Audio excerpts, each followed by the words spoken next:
What is up, my loves? It's your girl Diamond. I am back with an all-new review of Love and Marriage Huntsville. All right, the second part of the 7th season is back, and they opened up with a bang. I enjoyed the episode. It was really good, even though there are some repeated storylines that I am just done over. Okay, so done about. But let's get into it. So when the season opened up, it opened up with all these different scenes of other people talking about Keke and this Crime Stopper situation, right?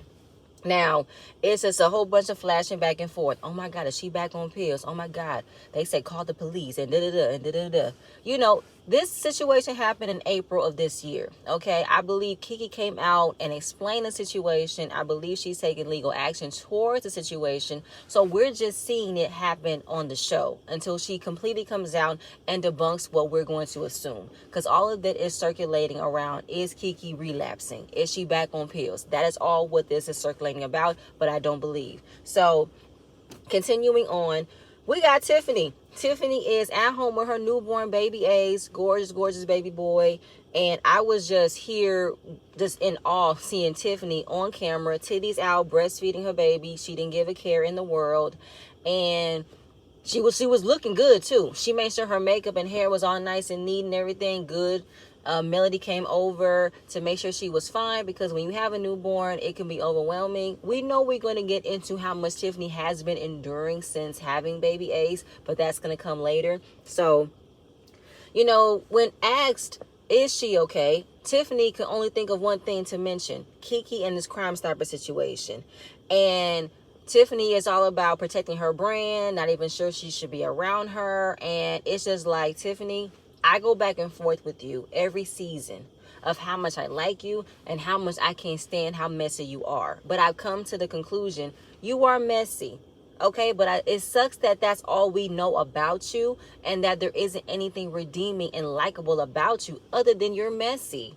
You know, and I don't even like the way you're just being such an uppity, snobby person to say, I don't think we should associate with that person. Like, we need to not associate with her. She could affect our brands. And it's like, you have no dealings with Kiki. You act like you never knew her, but she checked you that she didn't know you.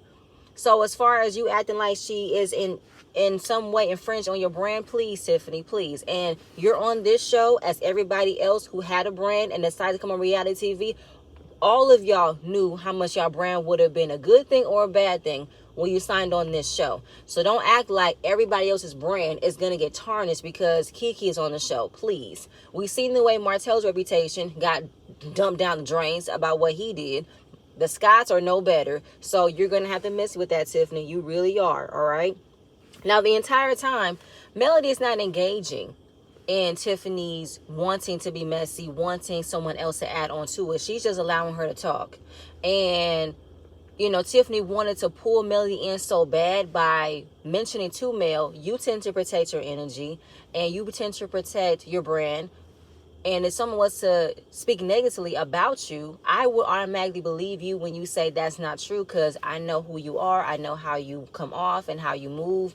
And that's what Melody told Tiffany. Well, you trying to automatically say Kiki is this and how she stole this and how she's doing this. You don't really know her. Innocent until proven guilty. When she shut that down, Tiffany had no choice but to like, so we're going to move on from that? Absolutely. Because I'm not about to give you what you want. That's not going to work over here. Because Melody has remained neutral when it came down to Kiki. When it came down to Tisha and Kiki, she remained neutral. She didn't come in. It came down to you and Kiki. She remained neutral. She never stepped in. In the confessional, she said everybody has a right to protect their brand. And if Tiffany feels like not being associated with Kiki could affect that, then by all means, it's all you got to do is don't talk to her, don't be around her, don't mention her. Do what you have to do for you to not be associated with her if you are so protective of your brand like you say. But Tiffany likes to be involved in mess, so she's not going to take her own advice, which I can't stand. But either way, it is what it is. But then we move on to Melody helping Tiffany send out a baby video for a reveal to meet baby Ace, because Melody was the first person to finally meet the baby. So we're going to have like a little sip and see to formally meet baby Ace. Moving on. So now we get Courtney, which was my favorite part of this episode. Courtney confronted Marceau by pulling up to Black to confront him about the way he went at Stormy at the Black Expo on the first part of the season. The way that Marceau came at Stormy was unprofessional, aggressive, rude, and condescending, because he never explained that there was going to be $100 vendor fee. And we're going to find out later on in the episode that half the vendors got in free. And after seeing the turnout, that's when they started to charge people, which is still unprofessional to do. And, Courtney was like, I heard there was $100 fee. There was no mention of $100 fee. When y'all had y'all walk through, still no mention of $100 fee. Get to the day of the event. Everybody's setting up. Did she pay for her booth? Why would she pay for a booth? We didn't pay for a booth. When was this $100 fee just added on suddenly? Like, that's some BS, all right? And it's just a whole bunch of BS that Marceau was just spewing out of his pores, out of his teeth. And he was just blaming it on, we just expected and assumed that the vendors would have paid their fee. Why would I assume I would pay for a fee if I wasn't aware that I had to pay a fee? That's the whole part of communication. To say it was on the World Wide Web, what the hell does that mean? That don't mean nothing. Because you guys went about it very unprofessionally the first time you wanted to introduce the Black Expo. You never confirmed that it was a comeback group initiative. You tried to beg Mel to do it. She said no. You still wanted to beg her to do it. She still said no. And you guys wasn't even going to pay anybody. But you still expected for you to get paid? That don't make no sense. And then it's just like he trying to talk dumb about if you go to an event and you got to set up. Yes, and you are aware that there is a fee. There was no awareness of a fee. None. Okay? So I miss me. And then he wants to say that deposits are a trigger for you. Deposits are not a trigger for anybody, Mark. So it's a lack of communication. That's a trigger. That's the trigger. Lack of communication. All right? Because Stormy was presented with the idea that this was for the community. This was for giving back. And that's how she did it. She didn't sell any products. She gave her products for free. But y'all didn't do that. Y'all didn't give away no chocolate in the bottle. Y'all didn't give away no free dinner coupons from Black or free drink at Black. Y'all didn't do none of that. You wanted your money back for paying for everything. Keep it a buck. That's all you got to do. But you didn't do that. And he said, listen, why couldn't your wife talk to my wife? Why did you have to come up? For him to say you can't be much of a protector. Like you can't always try to, protect your wife from being talked to by a man. Listen. My wife can handle being talked to. But the way you came at her, and the way you came at her was on some foul shit. So if you weren't going to say nothing nice, your wife should have stepped in and said something to her. And I agree. Because I'm the same way. I could talk to a man or a woman. But if a man's going to come at me foul, I ain't got time for him. My husband is going to step in and talk to him. That's what's going to happen. So I know, Marceau, you lack in protecting your wife and reassuring your wife that she's cool. And when being confronted with information about you, you're going to reassure her. You don't do none of that. Because if you're going to allow for a man to come at your wife crazy, you a fool. Like Courtney said, you a straight fucking fool. All right? And he's like, you always coming from women. And that's the truth. Marceau is always coming from a woman. Every season, we see the way he always got so much energy for a woman and never have the same energy for a man. Never. We've seen the way he treats Tisha. We've seen the way he talks to Tiffany. We've seen the way he talks to Mel. We've seen it all. So it's like, it ain't nothing new. We've seen it before, okay? And he's trying to make it seem as if it's so funny how a man can tell me to stay out of women's business when he sells women's products for a living. I said that is not the same thing. And it's really funny you tried to connect it, but it's not the same thing. Because Courtney, being a man, checking you about how you talk to his wife is making more money than you. We see how Stormy and Courtney are living. They're living good. You know what I'm saying? We got introduced to Stormy and Courtney when they had money. Melody used Stormy's house for her music video. They living in an estate with a whole lot of land, farm animals, a long driveway and a fountain. Like, are you kidding me, Marceau? You cannot match wits or be in a pissing contest with Courtney. He will fold you, literally. All right? Because to make it sound like this man is less of a man because he's selling women's products, do we not see the fruits of his labor for selling women's products? We see he's making money. Him and Stormy are making money. And I recently bought Stormy's body icing and her body mist. I love it. I love the product. I love the smell. I love the way it feels. Like, Courtney and Stormy are doing a damn thing for their money. They are. You need to take notes on what they're doing, because the way you and Tisha like to flaunt how much y'all making for real, it's not matching what they doing. Not at all. Okay? So, Courtney gets up and tells him, hey, you want the $100? Here, this is $100 for some water. He tipped the waitress $100, because I'm not about to be sitting here arguing about no $100. That's not the problem.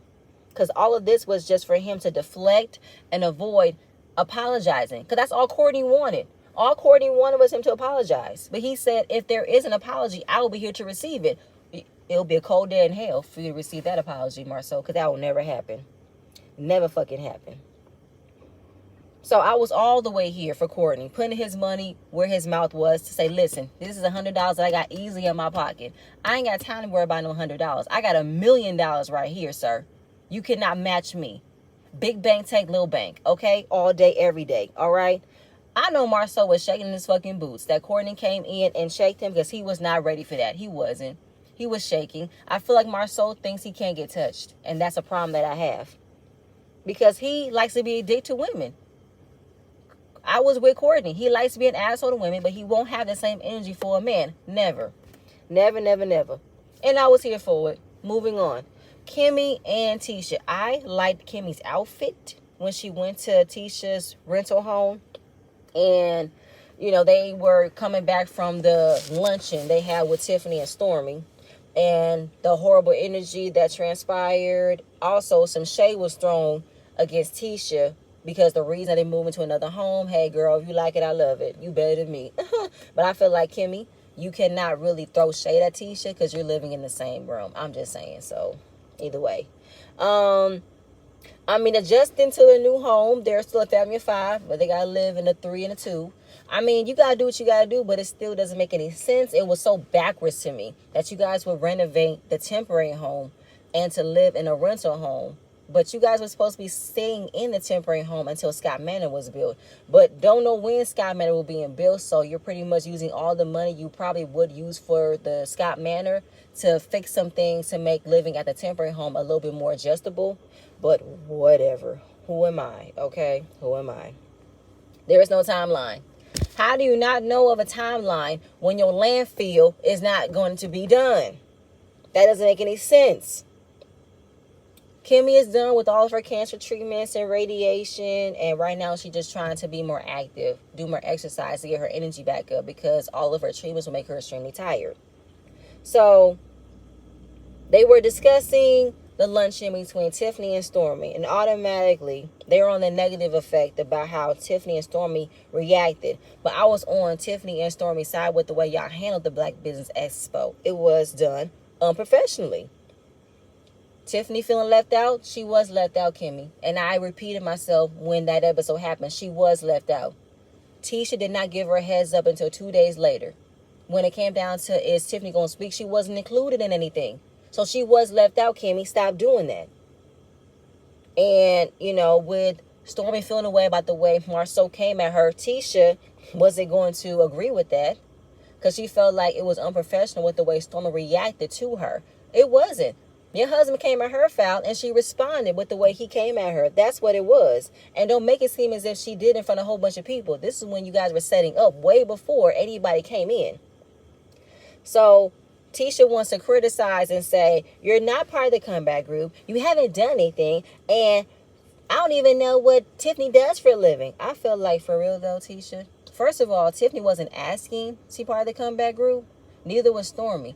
But since Melody was your last line of being a part of it, she said, no, you had to go to other means of getting more people. And you knew the second person who got a little bit more popularity, or just enough popularity like Melody does, you got Stormy. Okay? And I feel like this is some bullshit coming from you, because you did not handle anything professionally. You didn't have a big enough space. Stormy took up 3 spaces because you did not tell her how much specs she could have used. And your husband did not be upfront about the $100. And your husband couldn't even answer what venture capital was. The whole entire setup from beginning to end, the Black Business Expo was done unprofessionally. Unprofessionally, okay? So you can miss me. And for you to say you don't know what Tiffany does, I feel like the reason why you don't know what Tiffany does is because none of you have gotten to get to know Tiffany.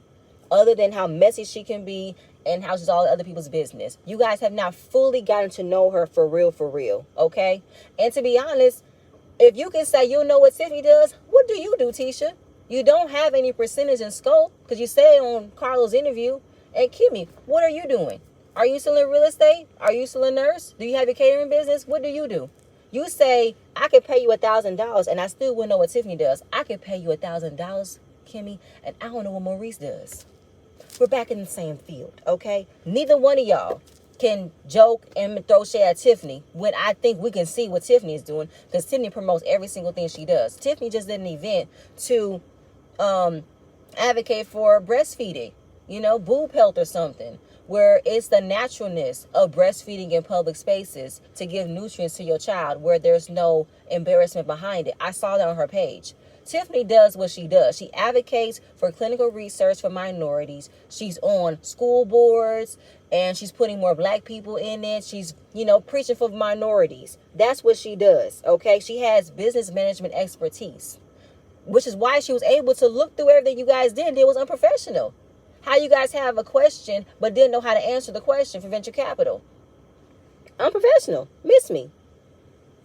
So, and Kimmy, you just mess up every time you defend Tisha without getting the full story. You are so, I'm just going to be sister-in-law to the gods, but without fully getting the full story. Because you never tell Tisha she's wrong. After all them times you did before, I want Kimmy to get back to when she was neutral, where she corrected everybody, but she's just not correcting everybody. She's only correcting the opposite. She's never going to correct Tisha. Never.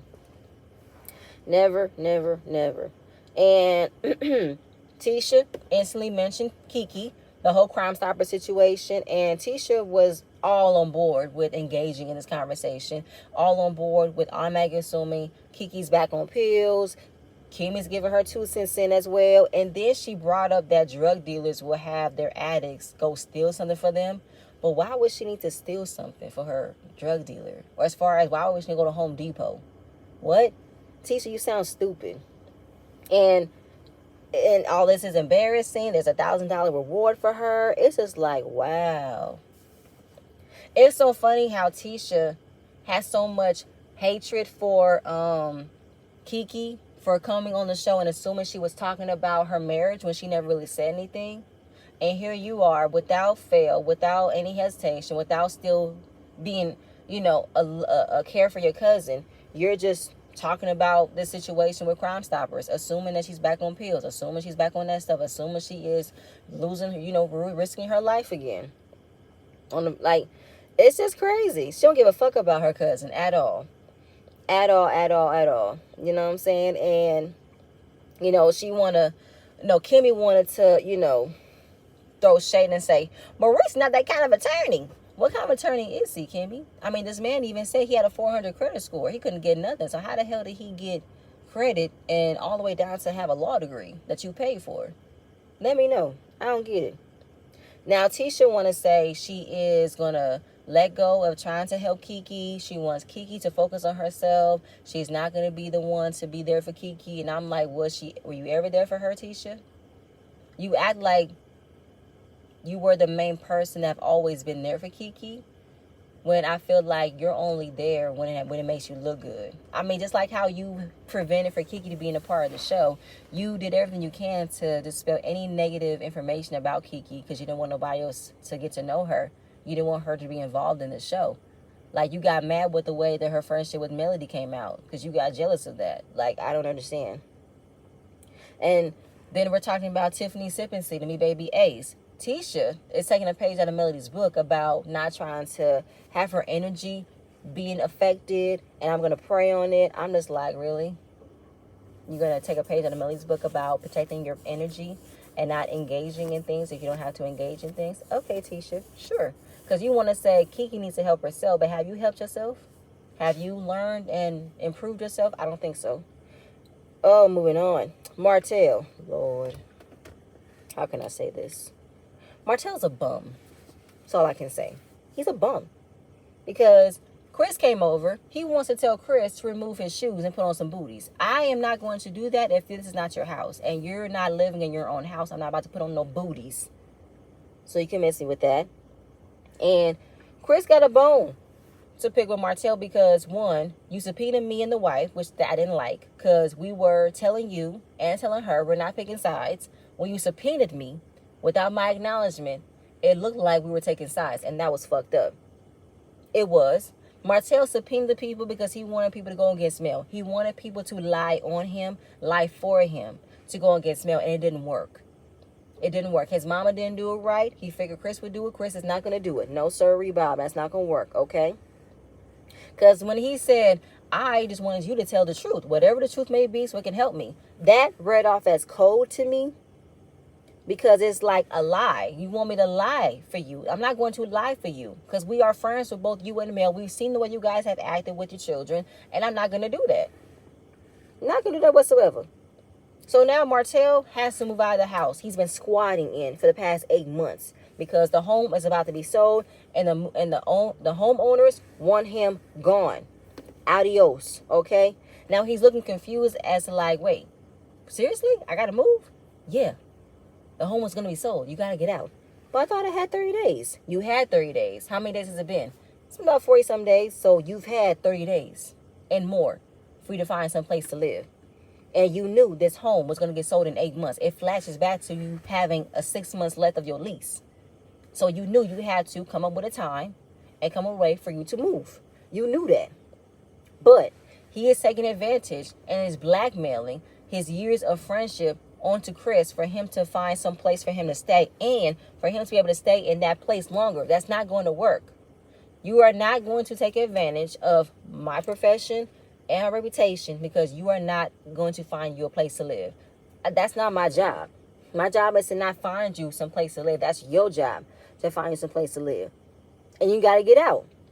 So he figured that he will give him more time. I've given you more time. You had 8 months. You needed more time. I gave you 30 days. You abused it. You got 40 days. Now you need 90 days. You don't need 90 days to leave. That should not take you a long time to find a place and look for a place and get the fuck out. Seriously. And then he's like, they can't kick me out. Yes, they can. It's their house. They have the right to remove anybody that they don't want living in their house. They do. Even if your lease wasn't up, they can change their mind about wanting you to stay in their house and can kick you out. They'll give you 30 days, but that's all they'll give you for you to find a place and leave. Like, what the fuck? And he was expecting for Chris to have more properties for him. And he said, I didn't have any. But why do you need Chris to find you a place to live? You don't know how to go online, go on Zillow, Redfin? You don't know how to go online and find your place to live? How much is your finances? How much is your income, Martell? How much can you afford? Because the way you tried to throw it in Chris's face to make him feel guilty, like, what am I supposed to do? You want me to pack up and have my kids stay in the hotel? Is that what you want? Nigga, your kids got a place to stay, regardless. It's you that don't got a place to stay. You need to find you a place to stay. Get out of here. Like, this is Martell's pattern. He uses his years of friendship to blackmail. He got bones. He got stories. He got all the information, all the native information from other people to use against them when he wants to get his way. And that is not a friend. That's not a friend, okay? Be a man, grow the fuck up, and find you a place to live. And if you're trying to use your kids, that's not going to fly, okay? Your kids got a place to stay, it's you. But you don't want to be a man and admit you need some help. Why can't you live with your mama? You don't want to live with your mama? She probably ain't going to have no time for you anyway. I don't know. Like, get the fuck out of here. He's acting like a victim. Why are you coming at me? Like, what? Wait, you doing this to me? He said 2 weeks, nigga. 2 weeks. It should not take you 90 days for you to move. Go to fucking Home Depot, get you some boxes, get you some tape, and move. Like, you are, like, really a weak, sad individual. You really need all this help and guidance and push for you to do something for yourself? You really expected for a woman to take care of you like this, did you? You never expected that you had to start all over. But this is sad. A man of your age having to need help like this and how you really don't know what to do for yourself. You really don't know how to look around and call for a place to live. call apartments, call homes. Ain't you in real estate? And then you would say, you got a property, but you need 30 days. You need 90 days. The fuck you don't. You got 2 weeks. Then he said he building a house. Which one is it? Are you building a house or you find a property? Make it make sense. Either way, I can't. Moving on. Oh my God, I can't. Kimmy and Maurice. Oh my God, another stressful, cringy scene. Okay, they on dirt bikes. Electric bikes, which look fun. Because Kimmy wants to stay active. She wants to get back being more physical, do more exercises to take away from the tiredness from her treatments. So she went to Tisha's rental, saying they're living there for the time being unless the renovation home is done. Oh, by the way, the renovations for their temporary home has been done and they're moving back in. She discussed the luncheon with Tiffany and Stormy. And in one breath, Maurice was trying to give Tisha a leg up that she's done a lot from the community, which I don't care. But the problem is Tisha and Stormy got into it because Stormy got upset with the way Marceau asked for $100. Now, Kimmy said the night of the event. No, it was the day of the event. And, even Kimmy, who I am seeing as being really a big flip-flopper because she understood Tisha's point of view about the way Stormy acted. But looking back on how the whole expo came about, how Marceau and Tisha were coy about it, and where the money was going, because half the vendor got in free. She's like, "What you mean we paid? Why would we pay? We wasn't included to pay because why would we need to pay? Half the vendors got in free." What? Yes. So this is what I wanted Kimmy to tell Tisha though. Why didn't Kimmy tell Tisha? Now, when it came down to Stormy being asked about the $100, why was there an ask for $100 when it wasn't even talked about there was $100? Because half the vendors got in free. So why did she pay? And now find out you paid too, Kimmy. You got a bone to pick with Tisha, but you didn't say that in front of her. You flipped the situation and only told Maurice that you felt the way about how everybody got in free, but you didn't. And it's just like, where did that idea come that you want to charge people? Because there was no food, there was no drinks. And did you guys charge for admission? What was the added charge that everybody had to start paying $100? You didn't change the building. So how much was the cost? And what changed the cost? So that was unprofessional. And seeing how big Stormy's space was because Tisha didn't give her specs. Maurice is upset that his booth was small. I'm just like, okay. So just seeing the way Kimmy is having a whole different conversation with Maurice about how everything came out, but she didn't give that same energy to Tisha. Okay, Kimmy, because how everything came about was wrong. Tiffany and Stormy were not wrong with how everything came out. The way that Marceau and Tisha handled the Black Expo was wrong and unprofessional. Just keep it a buck, okay? So then we got this whole scene. Oh my God. How about how Kimmy is begging for Maurice to understand that Kimmy is trying to get back into being, more excited about having sex. She needed some new yoni eggs, therefore strengthening the Kegel muscles, the muscles in the pussy to make it tighter and everything. So she needed some new ones. And it's just him not engaging or him not hearing what he wanted to hear. He's not trying to hear her figure out how to get back to having sex. All he wants to know is, can you be able to have sex? That's all he's thinking about because he's tired of her faking it. But obviously, are you telling the difference of her faking it? Because you're not even telling the difference anymore. And it's just like the whole purpose of her just only wanted it to be about him because she said it. Even if the yoni eggs don't make her get excited for having sex right away, it will definitely help him. Erica De Niro popped in my mind. Maid, mattress, and mule. That's all I can hear. Because you are still putting his feelings instead of yours. And I don't like that. Because just that's the whole point of you being on medication, doing radiation. It decreases your libido. That's not something you can bounce back from automatically. That's going to take time. And he's not being patient with her. And that is pissing me off. So he said it's a mental thing. You know what? While sex is mental and physical and emotional, a fucking medication has affected her libido. And Kimmy is a woman of a certain age. I don't know if she is going through menopause, because menopause can affect women differently. You can either have a high sex drive, low sex drive. It varies either or of your body type. It varies, okay? So the fact that, he's just not getting it, and it's annoying to me. Like, you have not witnessed what she's gone through in the past year, having cancer diagnosis, doing radiation, doing chemo, worried about her hair, worried about her sex, worried about all this and that. You just don't give a fuck. Like, the assholeness, it's just annoying to me. Having sex and wanting sex is both mental, physical, and emotional. You have to have it all tied together, and it's not tying together. She does not feel like having sex, so it does not resonate to her wanting to have sex, but she still goes along with it because she wants to make you happy, which is pissing me off. So I'm not going to care anymore. I'm not going to care anymore about how Kimmy wants to be heard, wants to be respected, wants to be supported. I'm not going to care. Because if she's going to keep on bending herself into a fucking pretzel every time for this nigga, then why should I care? Why? I'm not going to care. There's no point. Okay? Because all he wants to know is, when are you going to get back to wanting to have sex? Is it a timeline? Is it a date? What's it going to take?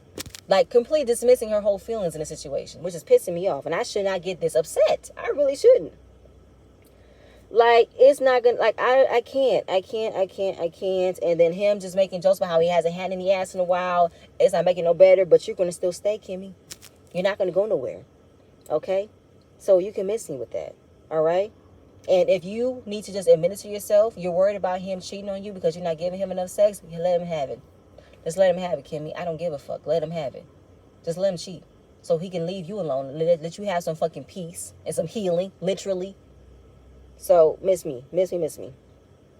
Stormy is in her warehouse. She recently is trying to get back better with her shipping days, be more 1 to 3 business days instead of 5 business days. But the process that I had when I bought her stuff was normal, and I told you again, I love her products.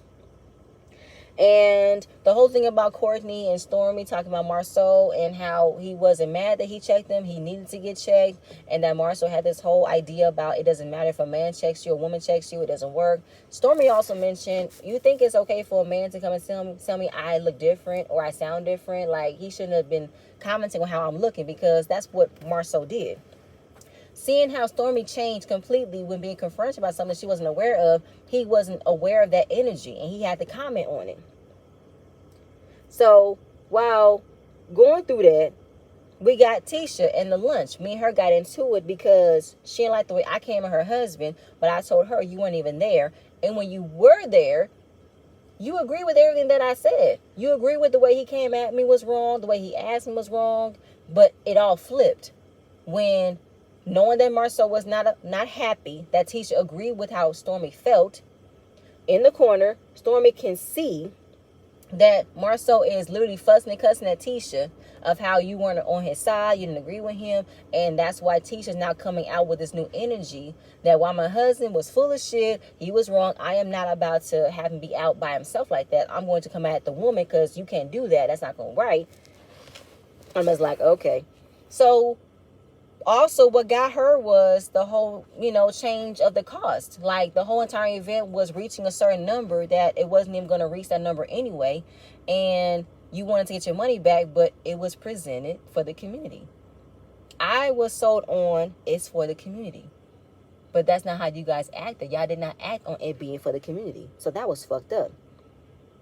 So because the amount of people and the amount that you thought the cost would have come up with got way more than you thought you could handle, you wanted to add more to it by charging people to add up to what you would have been paying for later in the long run. But if you guys couldn't afford a big event, you shouldn't have had it like that. So then we're talking about the sip and see for Tiffany's baby reveal. Wonder if the girls is going to come. I don't know, maybe they should. And then we talk about Tisha's cousin, Keke. The Crime Stoppers situation. She shows him the video. And Stormy is not going to automatically assume that this is something that Keke has been doing, because she sees that maybe this is a sign of help.